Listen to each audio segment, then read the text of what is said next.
Hello people of the world, I'm Santana, hi. So today I am beyond excited that I'm finally going to be able to talk about A Darker Shade of Magic by B. Schwab. I'm so excited that I finally got to read this book and that I finally got to understand the hype behind this beautiful story. When I was looking for the synopsis of this book, I never understood it. So if you haven't read it, I'm gonna try to summarize it.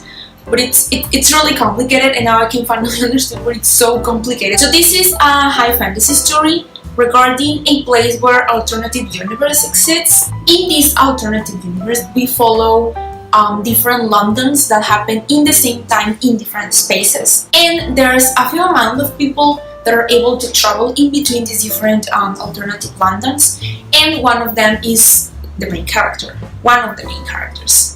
There's two main characters. One of them is a traveler, royal, and the other one is a pirate thief, beautiful baby that I adore. We follow literally an adventure in between those people, how their paths cross together. I don't really want to say too much about the synopsis because most of the things happen like 1/3 or like halfway through the book, so that's why it's so difficult to summarize. I just want to say that the writing was so beautiful, so fluent. Schwab did an amazing job in combining fantasy story beautifully, adventure, drama, and even a bit of romance in between her style of writing. I think it felt really well in between not being too descriptive writing, not being too metaphorically beautiful, as in I don't understand what I'm reading. It's not a really super fast pace, but I didn't find it as a slow pace as much. The thing is, there's a lot of building in the first 100 pages, and there's a lot of, yes, description, but it's not as tedious as it sounds. So really, the real trauma and the real interesting things happen after the first few 100 pages. So if you're starting to read it and the first few 100 pages are a little bit lost, just pass through them, pass through that first dramatic scene, and everything just floats right. The main characters were fantastic. I think she did an amazing job in building these characters. They seemed so real, so understandable, and they were so refreshing from the stories that we're so used about, especially in fantasy. Story trauma or the main plot was fantastic. It was really well done. It's not a super innovative like plot twist or plot trauma, but it was still really good and really refreshing.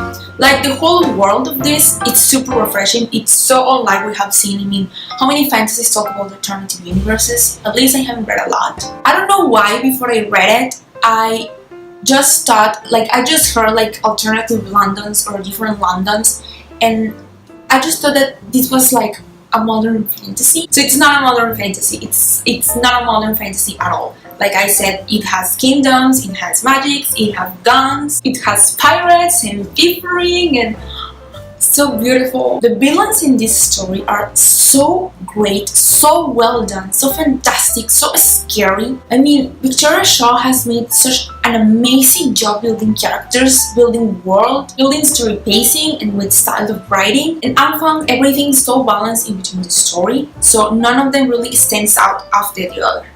So I obviously gave this book 5 out of 5 stars. It has become one of my favorite books. I'm so excited to read the rest of the trilogy. I'm so excited because I have so many visual books left to read. It's weird, but I don't know if it has happened to you. It has happened for me a few times that you read one single book of an author and you're sure that all of the rest of the books are going to be as great, or that you're going to love them as much. So if you haven't read A Darker Shade of Magic, do yourself a Facebook and really do now. You're not going to regret it. And also leave this video because I'm going to talk a little bit of spoiler detail, so if you haven't read it, yes, bye-bye. I think I've said all of my feelings in that non-spoilery section, but one thing that I don't understand is the Kel's fan arts. Why on all of the fan arts that I found from him, it's the whole black eye, as if he has a disease or something. I think it's just left to interpretation, but what I interpreted for this is that I thought Kel had like one black eye and one blue eye as a normal eye. So as in Graceling, that they have one from one color and the other one from another color. But I don't know why people understood that it was just like the whole eye was completely black and the other one has its normal blue color. I don't know, maybe I'm the only one that doesn't see it that way.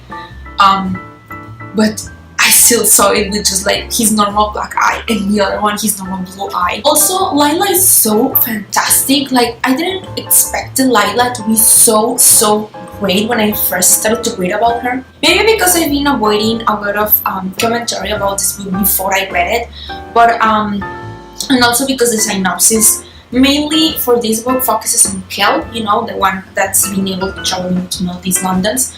But I never heard anything about Lila before I read the book. So when I started reading her chapters, firstly, I didn't know that it was going to be a dual point of view. So I was like, okay, so this girl is also main character. I wasn't really very sure, but I instantly grew to love her. She's such an amazing character. I don't know, it's really hard to pick, but I think if I had to pick the most refreshing, interesting character between Kel and Lila, I will have to pick Lila because she's so different from the main characters, especially girls that we tend to read about. Another point was the romance. It's been so long since I read this kind of slow burning romance. The only two kisses that these two shared were like really quick and like really unmeaningful for them. Very glad.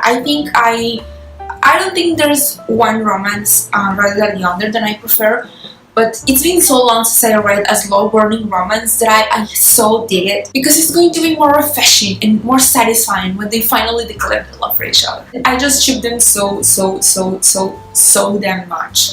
Like, Lila really was in all of the adventure because of the adventure. She really just helped Kel because she wanted to feel the rush, or she wanted something interesting to happen to her. So neither of them have come to the point in which, or maybe they will never come to that point in which they will desperately need to be with each other, or they will desperately need the presence of the other to like give up the things that they thought they believed in to be with each other.